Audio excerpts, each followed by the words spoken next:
Salut Julien, Hello Julien, je suis content de te recevoir sur cette interview. Merci de m'accorder un petit peu de ton temps. avec Donc, plaisir. on va parler un petit peu de ton parcours dans le closing, Ouais. comment t'en es arrivé là-dedans, ce que tu faisais avant, les pour et les contre que tu as pu avoir et que tu peux peut-être rencontrer actuellement dans ton job. Donc, je vais te donner la parole, mais on échangera comme on a dit juste avant de démarrer un petit peu de manière décousue. Est-ce que pour démarrer, tu peux un peu te présenter? Yes. Écoute, merci à toi de m'inviter sur cette interview. Moi, c'est Julien. Du coup, je suis closer aujourd'hui pour l'Académie de la haute performance en full-time, qui est une boîte de...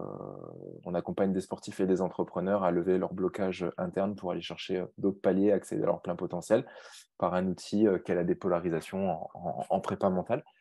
Mon parcours, il est simple. J'ai pratiqué pendant quasiment 15 ans la kiné avec haute technique de médecine douce, etc.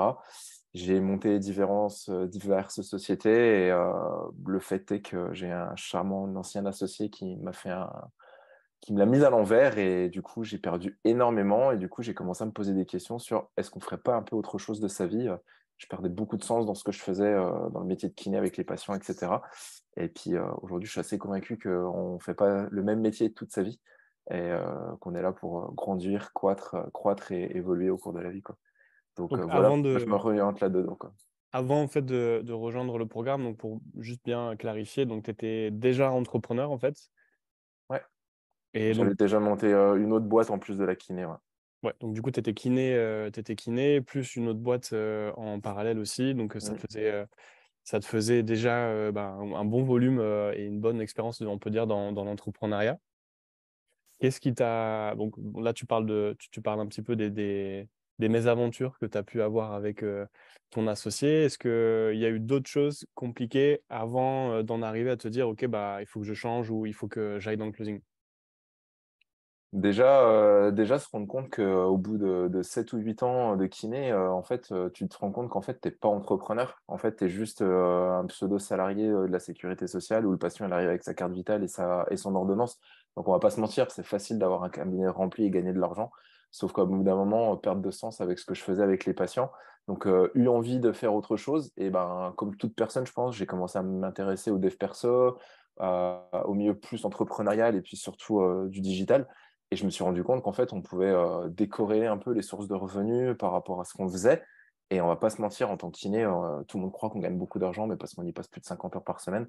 Et j'ai commencé à me rendre compte qu'il existait des choses différentes. Et du coup, il a fallu approfondir un peu les différents métiers qui pouvaient exister dans le milieu du web, quoi.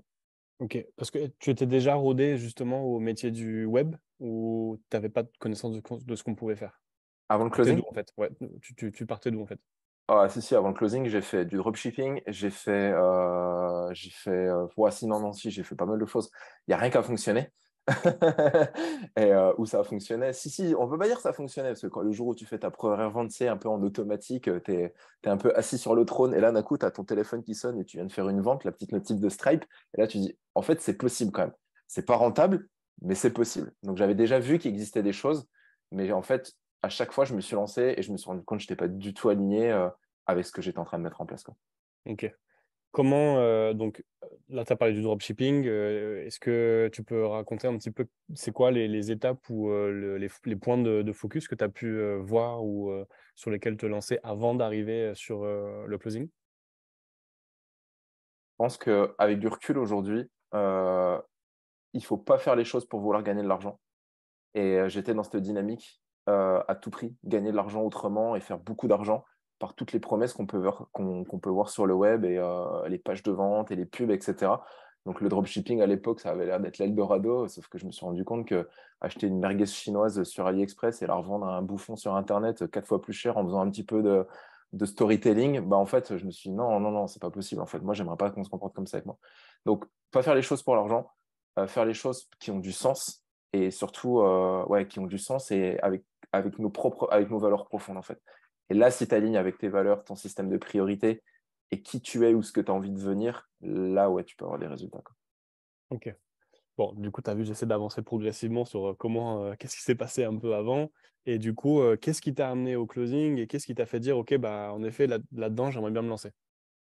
Ce qui m'a amené au closing, c'est que j'ai fait un accompagnement il y a quelques années avec mon ancien associé sur la boîte qu'on avait montée. Et c'est là où je t'ai rencontré, parce que tu intervenais dans la partie vente. Et moi, en fait, ce que j'adorais dans la boîte qu'on avait montée, c'était le contact avec les gens. Donc, moi, je l'ai toujours, dans le milieu du triathlon, passion triathlon. Et du coup, nous, l'objectif, c'était de rentrer forcément des clients, des trailers, des triathlètes, à faire de la planification d'entraînement. Et là où je kiffais le plus, c'était juste d'échanger en fait avec les gens pendant les appels de découverte, donc les appels de vente. Donc, je n'étais pas très bien rodé, ça partait dans tous les sens. C'est là où je t'ai rencontré. Et c'est surtout à ce moment-là que je me suis dit, en fait, tu n'es pas obligé de tout faire dans une société. Tu n'es pas obligé de faire la rencontre, le dialogue, d'exécuter les plans, etc. Et en fait, je me suis rendu compte que ce que je kiffais, c'était juste de parler avec les gens, en fait, quoi. Et du coup, bah, j'ai commencé à m'orienter un peu sur le closing et sur l'aspect déjà, bah, le premier pôle, en fait, avant d'accompagner un client, les amener à prendre conscience d'une problématique qu'ils peuvent avoir et de leur montrer que la solution que tu peux proposer, elle peut être adéquate pour eux, en tout cas. En toute transparence, quels ont été les peut-être points négatifs ou croyances autour de ce métier-là qui ont pu te frôler l'esprit avant de te dire, bon, bah là, on y va. C'est encore des points qui sont encore présents et je pense que c'est un peu le. Je me suis rendu compte sur certains appels, dans le jugement peut-être avec certaines personnes. Donc c'est un travail que je fais encore sur moi, sur le côté commercial. J'ai toujours vu bah, tu sais, ce truc. Déjà, je suis kiné, je suis pas commercial. Donc, je suis qui pour vendre des choses. Au début, tu crois qu'en fait, tu vas toujours faire les choses pour vendre à tout prix quelque chose aux gens. Puis, en fait, avec le temps, tu te rends compte, non, tu es juste là pour essayer de voir. Déjà, c'est la solution que tu as, elle match avec eux ou pas. Et ça, je pense que c'est le plus important. C'est d'essayer de comprendre la personne plutôt que de vouloir à tout prix lui vendre un truc. Donc, la notion sur, ouais, voilà, on va essayer de vendre n'importe quoi à n'importe qui et puis de rouer de mécanique ou de tactique pour manipuler les gens pour essayer de leur vendre un truc, quoi. Je pense que c'était peut-être ça les a priori en fait au départ, quoi. Ok, le côté je suis pas commercial ou en gros je suis qui pour vendre et bah, j'ai pas envie d'utiliser des techniques de manipulation pour arriver à mes fins. En gros, c'est ça. Ouais, c'est ça, parce que je pensais vraiment qu'en fait les commerciaux c'était ça. En fait, ils vont rouer de toutes les techniques possibles pour te faire céder, quoi, pour te vendre le truc, quoi. Et du coup, aujourd'hui, qu'est-ce que tu dirais? Qu'est-ce que je dirais? Bon, je dirais juste que le closing, en fait, c'est juste une communication avec une belle communication avec une personne qui est en face, qui cherche une solution. Et si ta solution, bah, en tout cas, elle répond à ces problématiques, bah, tu te dois de lui proposer les services que tu peux proposer ou que l'entreprise peut proposer, quoi. Mais c'est avant tout juste de communiquer avec la personne et puis d'essayer de la comprendre et de la remercier pour l'échange qu'elle est en train de partager avec toi. Qu'est-ce qui t'a donné envie de te lancer avec nous et pas d'autres formations ou une autre formation? La communication. J'avais l'impression avec The Sales Nation, c'était en fait, je suis là pour communiquer avec les gens. J'essaye de comprendre ce qu'ils ont et qu'en fait, c'est pas des rouages genre psychologiques où je suis pas juste là pour faire de l'argent et de vendre quelque chose, mais vraiment d'apprendre à communiquer. Et du coup, en fait, c'est le closing au-delà de la vente, c'est juste valable dans tous les domaines de la vie, quoi. Ça, c'est une notion qui est importante et juste pour revenir un petit peu en arrière, je comprends cette idée qu'on peut avoir et c'est pas que dans le métier du closing, le fait de se dire bah, je suis pas commercial ou je suis qui pour aller sur de la vente. La vente, encore aujourd'hui, a quand même encore un paquet de préjugés sur le dos et bah, les commerciaux avec. Donc, je peux comprendre cet a priori-là. Je pense qu'il bougera pas tant que ça. Il faut juste en fait qu'il y ait plus de personnes qui fassent confiance à ce métier-là et qui ne soient pas arrêtés en pensant que ben j'ai rien à voir avec la vente, donc en fait ben je peux pas aller dedans. Mm. Au contraire. Et même pour des commerciaux qui sont peut-être justement là-dedans, et je serais curieux d'avoir ton avis là-dessus. La manière dont on vend au travers du closing, mais cette approche-là, je trouve est différente que ce qu'on peut voir ou penser quand on est commercial de base. Est-ce que toi, tu vois une différence entre la vente avec laquelle on peut l'imager et la vente made in closing? Ouais, parce que j'ai déjà eu l'occasion d'échanger avec des commerciaux, que ce soit toi dans l'immobilier, que ce soit pour une voiture. Encore récemment, j'ai un mec qui a voulu venir m'installer des panneaux solaires à la maison. Et le mec, en fait, il est juste là pour présenter son produit et potentiellement ce que ça peut t'amener. Mais il n'est pas là pour essayer de comprendre si tu en as besoin, c'est quoi ton challenge à ce moment-là, est-ce que c'est le bon moment pour toi ou pas. Le mec, il débarque, je viens d'avoir un bébé qui avait 3 mois, mec, tu n'as juste pas compris que c'était pas le bon moment, en fait, quoi. Mais ça, il a même pas cherché à le savoir, en fait, quoi. Du coup, le closing, en tout cas, en tout cas, moi, comme tu nous l'as enseigné et comme je le pratique aujourd'hui, encore une fois, pour moi, c'est vraiment, je suis là pour communiquer avec la personne, pour essayer de rentrer en elle et d'essayer de voir, en fait, si on peut lui apporter quelque chose. Mais d'essayer de comprendre ses vraies problématiques. Et au-delà d'une vente, même si la vente, elle se passe pas, bah, quand tu dis, putain, Julien, putain, j'ai vraiment l'impression tu m'as compris ou que, bah, en fait, tu viens juste de résumer mes 10 dernières années, par exemple, et que la personne, elle prend un impact et puis elle se dit, waouh, bah, en fait, c'est juste ça, quoi. Qu'est-ce que tu ressens quand c'est comme ça? Qu'est-ce que? Qu'est-ce que tu ressens quand c'est comme ça? Bon, juste énormément de gratitude et puis d'amour pour l'être humain. Parce qu'en fait, tu as juste eu une belle communication avec quelqu'un, profonde, pendant 1 heure. Tu t'es intéressé à elle. Aujourd'hui, on vit dans un milieu ou dans un monde où plus personne s'intéresse ni à personne ni à rien, je trouve. Et du coup, moi, ça m'a saoulé. Et là où ça me fait encore le plus de bien, bah, toi, en fait, j'ai supprimé tous les réseaux sociaux. J'ai plus rien sur mon téléphone aujourd'hui. Je veux plus voir en fait ce que les gens essaient de montrer. Mais par contre, du coup, je me focus encore plus dans les appels à essayer de découvrir qui est la personne que j'ai en face de moi, quoi. Et juste pour ça, je me sens nourri à la fin de l'appel. Donc, si ça débouche sur une vente et forcément une commission, bah, c'est juste trop cool. Et puis, si pas, bah, en fait, si la personne elle est repartie avec quelque chose et que ça la nourrit, elle, sur cet échange, bah, en fait, c'est juste trop bien, quoi, parce qu'elle se souviendra de toi toute sa vie, quoi. Bon, ça me parle beaucoup. Moi, il y a un point aussi sur lequel j'aimerais bien avoir ton retour parce que j'essaye de le mettre en avant régulièrement sur mes vidéos et quoi que ce soit, comme quoi justement le closing, c'est pas que du closing et que ce qu'on fait, ça vient impacter différentes sphères en fait autour de nous et même chez nous. Du coup, tout à l'heure, quand tu as dit le closing, en fait, c'est pas que sur un appel, c'est aussi dans la vie de tous les jours. Est-ce que tu peux expliquer un peu comment ça se présente de ton côté? Bah, en fait, finalement, tout le monde est commercial, tout le monde est closer dans sa vie. Quand tu essayes de convaincre ta femme de prendre une décision qui tu penses être bonne pour elle ou pour toi, bah, c'est du closing. Quand tu essayes de dire à ton enfant, de lui montrer qu'il faut manger des légumes, bah, en fait, tu essaies de le closer à manger des légumes, j'ai envie de te dire. Donc, en fait, c'est juste, ouais, non, c'est juste de la communication. Moi, ça m'a apporté beaucoup sur la profondeur des échanges que je peux avoir avec les gens. Parce que du coup, tu transposes ça et en fait, tu te rends compte que même dans la vie de tous les jours, tu essaies de creuser, tu essaies de clarifier. Quand on te dit quelque chose, les gens, ils restent en superficie. Donc, du coup, est-ce que tu peux m'en dire un peu plus? Et en fait, les gens, ils rentrent et puis à la fin, ils te remercient en disant bah, merci de m'avoir écouté, quoi. Et tu dis, bah, en fait, juste merci d'avoir été là. J'ai passé un super moment, quoi. Et tu n'avais rien à vendre, en fait, à ce moment-là. Mais juste, tu es rentré dans une profondeur, dans un échange avec quelqu'un qui est hyper important, quoi. Que ce soit avec tes amis. Tu vois, hier, j'ai partagé ce groupe. Je vois une moto, le mec, il me laisse un message, mais je lui dis, mais c'est n'importe quoi. Et en fait, j'ai renversé la vapeur. Ce matin, le mec, il est venu à la maison et en fait, ça s'est super bien passé. Et j'ai eu ce que moi, je voulais, quoi. Donc, je l'ai closé. Parfait.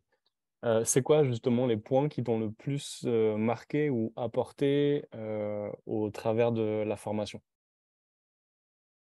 C'est-à-dire, Quelles sont soit les compétences ou les déclics ou les approches que tu as pu retenir, qui t'ont marqué dans ce que tu as pu vivre au cours de la formation avec nous?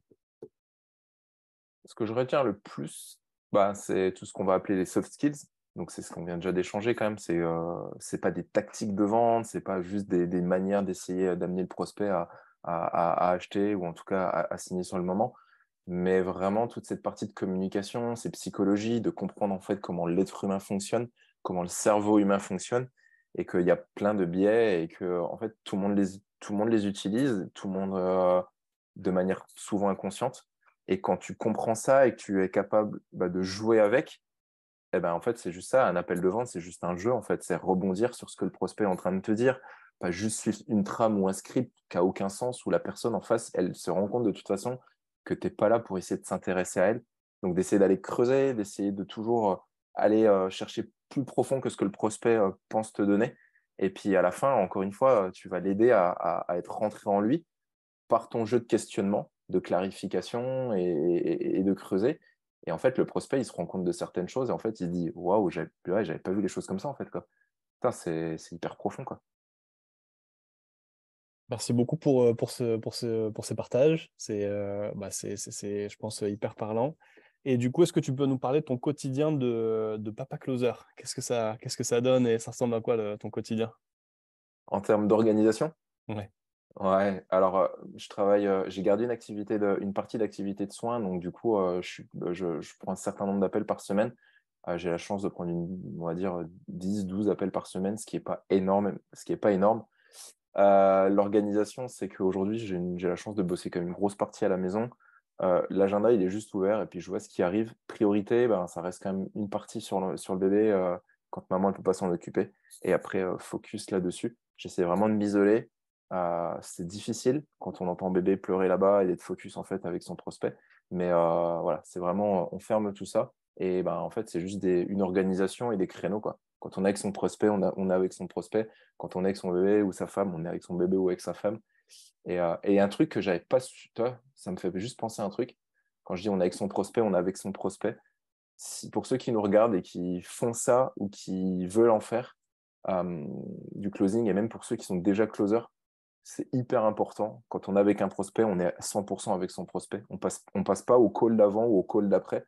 Et voilà, on est 100% dedans, quoi. Et c'est pas parce qu'on n'a pas closé sur l'instant que le call d'après, on va pas closer. Donc, juste 100% focus sur l'instant et sur ce qu'on est en train de faire, quoi, en fait. Ok. Donc là, du coup, tu disais sur ton emploi du temps, en fait, tu prends quoi, 10-12 calls par semaine? Ouais, 10-12 calls par semaine, ça dépend en fonction du marketing. Là, on est un peu plus calme, c'est les vacances, mais souvent, ouais, une dizaine d'appels entre 8 et 12 appels par semaine. Ok. Est-ce que pour les personnes qui ont peut-être du mal à se projeter ou toi qui ne voient pas trop ce que ça peut donner, est-ce que c'est facile d'organiser un équilibre entre le perso et le pro ou comment ça s'est passé pour toi? Alors, moi, j'ai plusieurs activités, donc du coup, c'est compliqué parce que du coup, là, je rebosse quand même beaucoup. Quelqu'un qui fait que ça, ben, c'est hyper facile parce que du coup, c'est juste de s'entendre avec l'entrepreneur avec qui on travaille pour dire, bah voilà, moi, potentiellement, j'ouvre beaucoup de créneaux ou pas beaucoup de créneaux.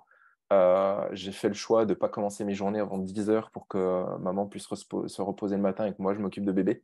Donc, du coup, j'attaque moi qu'à 10 heures.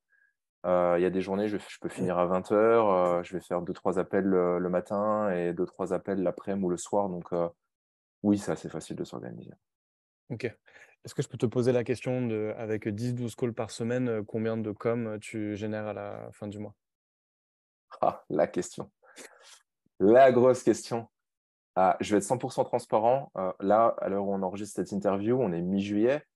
Je fais un mois de juin record à 61 cas closés. Donc, du coup, un peu plus de 6 000 euros, enfin, plus de 6 000 euros de com, plus les bonus. Donc, je suis à un peu plus de 6 500 euros de commission sur le mois de juin pour, de manière 100% transparente, 48 appels, 48 appels sur le mois de juin pour plus de 6 000 euros, 6 500 euros de commission. Très bien. Trop bien, ouais, avec entre 40 et 50% de conversion. Ah, incroyable, 40 à 50% de conversion, c'est beau ça. Félicitations. Félicitations. Euh, Est-ce que est-ce que c'est difficile de trouver des missions ou est-ce que tu peux parler un petit peu avec ta vision à toi? Parce que je sais que j'ai beaucoup de personnes au téléphone qui sont un peu inquiètes entre est-ce que le marché du closing est saturé? Est-ce que c'est facile de trouver des missions? Est-ce que on peut vraiment en vivre, etc. Bon, là, tu réponds à une partie de la question. Avec ton retour à toi, de manière transparente, du marché, en fait, est-ce que tu peux donner un petit peu ta vision de ce qui se joue par rapport à trouver des missions, etc. Quel est ton avis là-dessus? Quand même très présent sur certains réseaux et avec la casquette déjà d'entrepreneur de base. Moi, à la base, quand j'ai rejoint Buzz Nation, t'avais fait de l'anti-vente, je sais, sur le côté, nous, par contre, on n'est pas là pour forcément te donner des missions. Je venais un peu chercher ça et je me suis dit que tu m'y tenais un peu et que potentiellement, tu allais nous fourguer des missions. C'est pas forcément le cas. Tu proposes des fois des opportunités. Donc, ça m'a un peu stressé sur le moment. Avec moi, le recul aujourd'hui, je pense que ce qui est le plus important, c'est déjà de trouver quelqu'un et un entrepreneur ou une boîte avec des valeurs qui concordent avec les nôtres.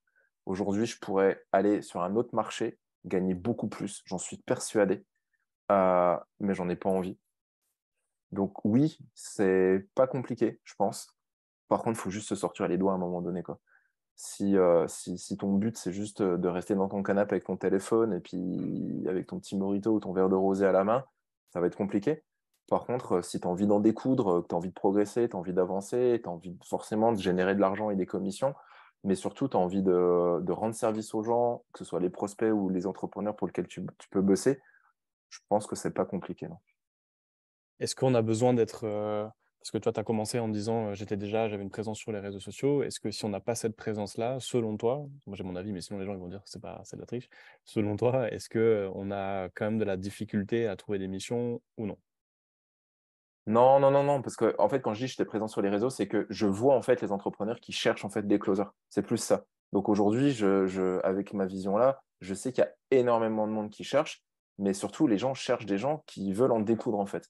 Les gens veulent pas. Enfin, je trouve qu'aujourd'hui, voilà, les entrepreneurs et c'est légitime en fait, mais c'est comme dans une société. Un chef d'entreprise aujourd'hui, il veut pas d'un salarié qui va lui dire hop, hop, hop, hop, hop, moi j'arrive à 9h, à 17h01, je suis dans ma voiture.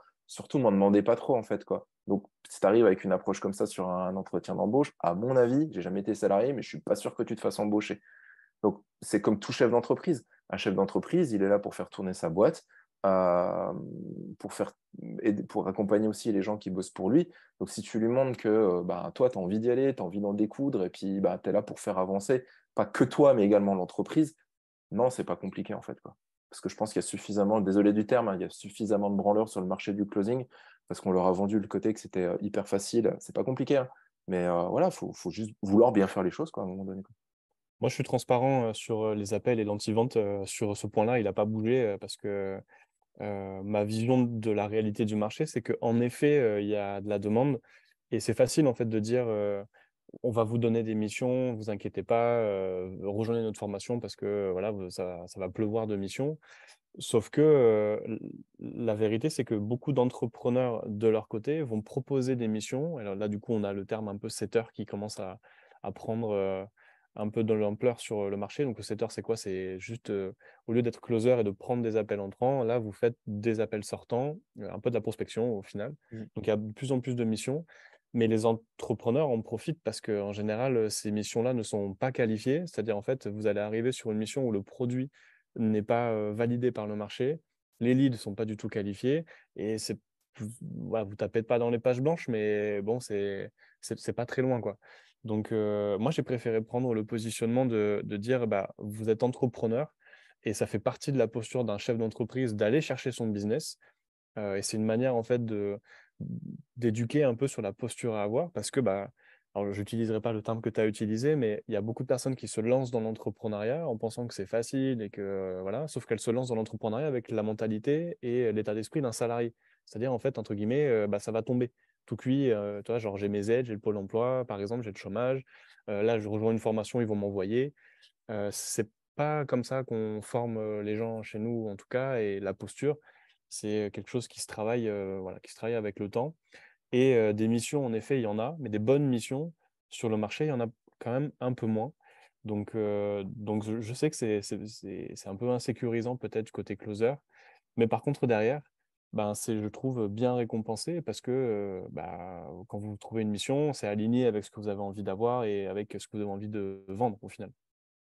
Exactement. Donc merci pour ce feedback-là. Et bah, est-ce que tu peux nous parler un petit peu de comment tu te sens sur là, ta mission, sur ton job? Qu'est-ce qui t'a marqué ces derniers temps? Et voilà, si tu peux faire un petit feedback de comment ça se joue de ton côté. Ouais. Euh, Bah, de mieux en mieux. Enfin, moi, aujourd'hui, je suis vraiment hyper content, hyper heureux d'avoir rejoint cette entreprise, parce que déjà, je crois vraiment à la mission de l'entreprise. Et je pense que de premier lieu, c'est important quand on rejoint un entrepreneur ou des entrepreneurs, parce que du coup, il y a quand même des fois plusieurs personnes. C'est pas juste d'être là pour prendre ses coms. Et c'est ce que bah, tu viens de partager. Et pour ceux qui nous regardent, même si vous êtes salarié aujourd'hui, que vous voulez vous reconvertir, etc., je vous encourage vraiment à changer de casquette, enfin changer de vision et de carte du monde sur le côté. Vous êtes là pour prendre les rênes et les commandes de votre vie. Ça vous aiderait pas à l'idée, en fait, bah, qu'on vous impose, si vous êtes une femme, un mec, sans, voilà, enfin, sans essayer de faire les choses correctement. C'est vous qui choisissez. Donc, c'est toujours pareil. On entreprend sa vie, en fait, quoi. Donc, entreprendre, c'est dans tous les domaines. Ça peut être la nutrition, ça peut être, enfin, voilà. C'est comment est-ce que vous voulez avancer. Ce qui est sûr, c'est que si si vous sentez que c'est trop difficile pour vous, en fait, de challenger et puis d'y aller et puis d'avancer et puis de se sortir un peu les doigts, faut pas s'engager sur ce terrain-là. C'est ce qui fait qu'aujourd'hui, moi, je me sens bien, c'est que je suis arrivé juste en tant que closer. On était 3. Il y en a un qui a fait le choix de partir, mais finalement, qui n'a pas été repris, parce qu'au finalement, à 2, on fait des très bons chiffres. Et on se concurrence un peu. Et surtout, aujourd'hui, moi, au sein de la société, j'ai pris le pas de faire plus que ma mission de base. Et du coup, je pense que dans les semaines et les mois qui vont arriver, il y a des choses qui vont se mettre en place où je vais prendre plus de directives sur certains postes et sur certaines missions au sein de l'entreprise. Et ça, j'en suis très, très, très content et très fier parce que du coup, on met plein de choses en place. Si ça avance, c'est pas pour rien. Et du coup, en retour, on est récompensé, quoi. Donc, hyper heureux d'avoir fait la transition. Je pense que c'est juste le point de départ de quelque chose d'autre. Quoi, on ne sait pas. Donc, comme on dit, on ne sait pas ce qu'on ne sait pas. Donc, on commence en tant que closer, qui dit que demain, on prendra pas des parts de l'entreprise pour faire grossir l'entreprise et puis juste ensuite manager des gens, etc. On ne sait pas quoi. Écoute, merci beaucoup pour tous ces partages. Est-ce qu'il y a d'autres choses que tu voudrais partager ou mettre en avant? Comme je disais tout à l'heure, je pense que aujourd'hui, moi, ce que j'ai compris, c'est qu'il ne faut pas faire les choses juste pour gagner de l'argent. Parce que malheureusement, beaucoup sur les réseaux ou sur les pubs, vous allez voir ça. Comment gagner 3 000, 4 000, 5 000, 10 000 euros par mois en fait, en faisant du closing depuis chez vous. C'est possible, on ne va pas se mentir. Franchement, c'est possible. C'est aussi très possible que vous allez gagner que 1 000 ou 2 000 euros si la mission n'est pas super, si vous recevez des leads qui ne sont pas de bonne qualité avec un programme pas très cher et des commissions peu élevées. C'est possible également. Donc, c'est possible de gagner très bien sa vie. C'est possible de pas bien la gagner du tout et d'y passer beaucoup de temps. Mais après, c'est comme on dit toujours, quoi, c'est give first. Donc, on fait, on fait, on fait. Et un jour, de toute façon, si on est aligné, on va recevoir. Donc, faire les choses avec son pourquoi. Toujours pourquoi est-ce qu'on le fait, en fait, quoi. Et pas juste le faire pour gagner de l'argent, quoi. Si on commence juste en voulant gagner de l'argent, ça marchera pas, je pense. Ouais, je pense que je suis aligné avec toi. On regarde à droite, à gauche, on se fixe jamais sur quelque chose, on abandonne trop vite. Et voilà, on sait très bien que quand on abandonne trop vite dans l'entrepreneuriat, ça dure pas ou ça nous permet pas d'atteindre les résultats qu'on voudrait. Donc, c'est un beau message. Merci pour ça. Avec plaisir. Et toi, même sur des missions de closing, on voit beaucoup qui ils vont attaquer un mois chez quelqu'un. Ouais, mais non, ça se passe pas bien. Puis hop, ils rebondissent sur une autre mission. Puis en fait, non. Puis en fait, ils tournent tout le temps. Puis en fait, 6 mois après, ils sont toujours au même stade, quoi. Donc, focus. Faut quand même se laisser un peu le temps de progresser. Et puis de ne pas oublier qu'on progresse tous les jours. Donc juste continuer, quoi. Mot de la fin, si tu devais recommander The Sales Nation à quelqu'un ou aux autres, qu'est-ce que tu dirais? Je dirais de foncer, forcément. Moi, ça m'a apporté énormément. Mais encore une fois, c'est juste un investissement sur votre vie, en fait. Même si derrière, vous allez potentiellement pas vivre du closing, en fait, The Sales Nation, ça va juste être un énorme tremplin et une accélération, en fait, de votre mode de vie et de comment vous allez voir les choses et comment vous allez progresser dans votre vie, en fait. Donc, ça va rentrer par un programme de closing et de vente. Et en fait, vous allez juste repartir avec limite un programme de développement personnel accéléré où finalement ça devrait être juste enseigné à l'école en fait, quoi. Merci beaucoup, Julien, Avec pour plaisir. tes partages précieux, tes retours d'expérience. Donc, c'était parfait. Merci beaucoup. Merci d'avoir pris de ton temps. Et puis, je te souhaite encore bonne continuation à toi. Merci beaucoup. Salut, Gilles.